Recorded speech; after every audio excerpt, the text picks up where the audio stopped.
Di balik hijaunya Gunung Penanggungan, terdapat sebuah petirtaan kuno yang telah bertahan melewati zaman. Inilah petirtaan Jolotundo, sebuah warisan sejarah yang dipercaya telah berdiri sejak abad ke-10 Masehi.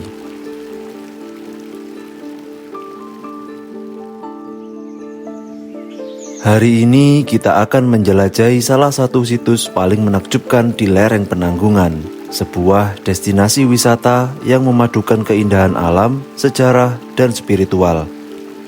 Yuk langsung aja kita berangkat.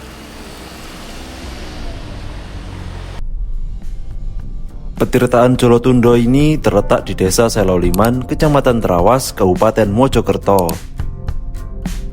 Sehingga jarak yang harus aku tempuh dari Jombang sekitar 40 km dengan waktu kurang lebih 1 jam setengah.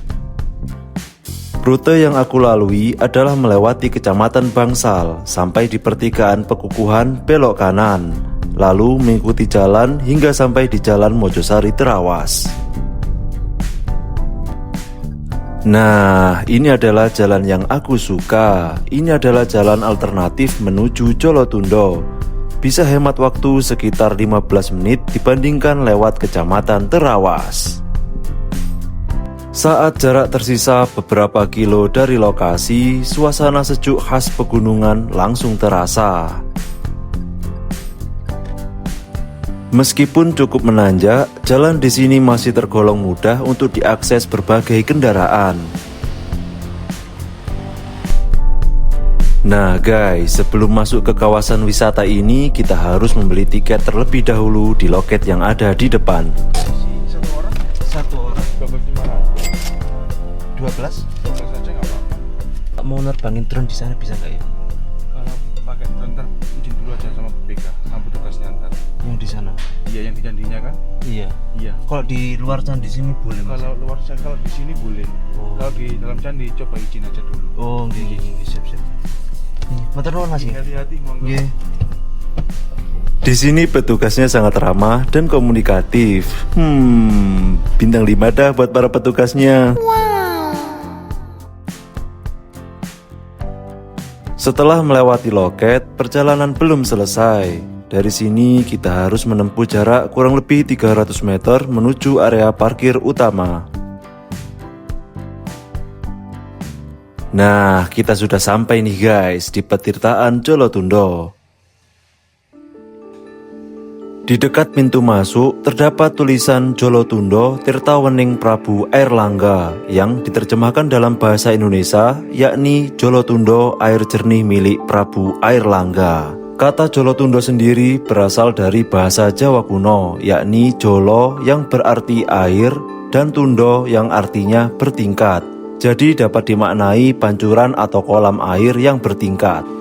Di petirtaan ini terdapat 2 bilik. Bilik sebelah kiri diberi nama Garuda yang digunakan mandi untuk para wanita. Lalu bilik sebelah kanan diberi nama Naga yang digunakan mandi untuk para pria. Untuk alasan kenapa diberi nama Garuda dan Naga nanti aku tunjukkan. Di dinding sebelah kiri petirtaan nampak sebuah tulisan yang diukir dengan bahasa Jawa kuno yang berbunyi gempeng, artinya hancur atau lebur. Sehingga terdapat beberapa versi dari sejarawan. Yang pertama berpendapat bahwa arti hancur atau lebur itu dimaknai sebagai abu, sehingga tempat ini diyakini sebagai penyimpanan abu para raja terdahulu. Lalu versi kedua berpendapat bahwa arti hancur atau lebur itu dimaknai sebagai leburnya dosa-dosa, sehingga tempat ini diyakini sebagai tempat yang digunakan oleh para raja untuk menyucikan jiwa. Di dinding sebelah kanan terdapat ukiran yang bertuliskan angka 899. Dari sinilah banyak sejarawan yang menyimpulkan bahwa angka 899 itu mengacu pada tahun Saka, yang berarti tempat ini dibangun pada tahun 899 Saka atau 977 Masehi. Sekarang kita masuk ke bilik naga dulu guys. Seperti apa yang aku bilang di awal, nama naga diberikan karena di sini terdapat pancuran air berbentuk kepala naga. Lalu kita bergeser ke bilik Garuda. Berbeda dengan bilik naga, di sini tidak terdapat pancuran berbentuk Garuda. Mungkin sudah hilang atau rusak tergerus zaman. Namun masih bisa kita lihat terdapat ukiran yang menyerupai sayap Garuda. Sudah sampai di sini, rugi jika tidak mencoba air sejernih ini.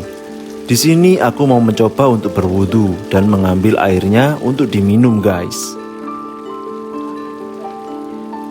Benar-benar segar air di sini, mungkin karena airnya mengalir langsung dari pegunungan dan tingginya kandungan mineral yang dibawanya.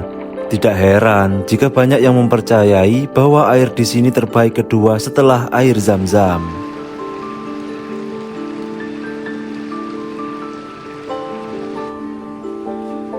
Di dekat petirtaan ini terdapat susunan puing-puing bangunan bersejarah yang sudah tidak dapat lagi disusun ulang. Setelah menikmati area utama petirtaan, sekarang kita akan menjelajahi bagian atas kawasan Jolotundo. Sebuah jalur setapak membawa kita menanjak menuju area yang berada tepat di atas petirtaan. Dari sini, keseluruhan kompleks petirtaan Jolotundo dapat terlihat lebih jelas.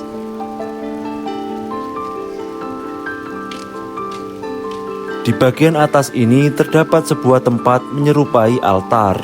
Di sana terlihat sebuah batu yang dibungkus kain, lengkap dengan dupa dan bunga yang diletakkan di sekitarnya. Di sisi selatan kawasan Jolotundo terdapat deretan gazebo yang dapat digunakan pengunjung untuk beristirahat.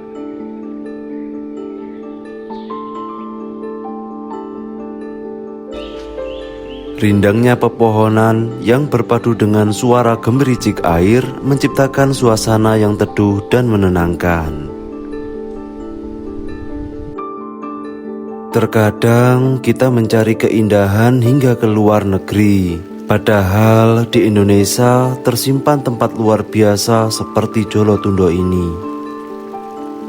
Sebuah nikmat dari Allah Subhanahu wa Ta'ala yang mengingatkan kita betapa kayanya negeri ini. Sudah sepatutnya kita bersyukur dan ikut menjaganya.